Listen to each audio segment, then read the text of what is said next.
Lost Soul Aside has been in the public eye for years. It started as a solo project before PlayStation picked it up through its China Hero project. The scope grew, the budget rose, and expectations followed.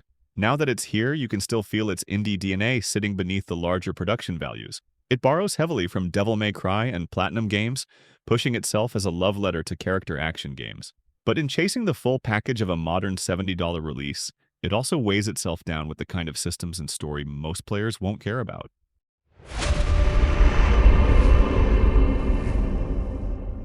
At its best, Lost Soul Aside is about flashy combat. You string together wild combos, switch weapons, and rely on sharp dodges and blocks to survive. Ordinary fights let you style on enemies, but bosses test your patience and precision. Their armor prevents you from spamming attacks, so battles shift toward learning patterns and punishing mistakes. They're demanding but fair, with no difficulty options to lean on. That means retrying is part of the experience. The combat is good, but it isn't perfect. Some attacks feel floaty, animations lack weight, and sound effects often miss the punch needed to make hits satisfying.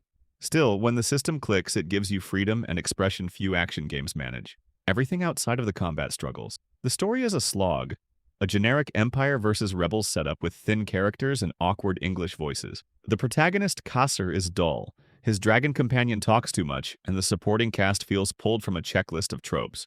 The game forces in walk and talk sections, menus full of bios no one will read, crafting loot with meaningless stats, and skill trees that feel obligatory. None of it adds much, and it all exists because the game needed to look like a bigger release. Presentation also takes hits. Character models look stiff and lifeless, environments feel unfinished, and technical issues pop up even on PS5 Pro.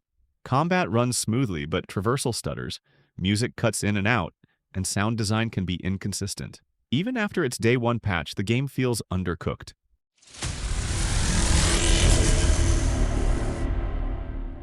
Lost Soul Aside shines when it lets the action speak for itself. The combat system is layered, flexible, and capable of carrying the game for players who live for tough boss fights. But everything around it, story, characters, presentation, and extra systems, drags it down. It's a passion project that grew too big, and the cracks show.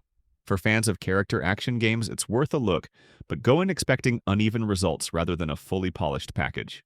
For more, check out our reviews of Sword of the Sea or Echoes of the End. Thanks for watching.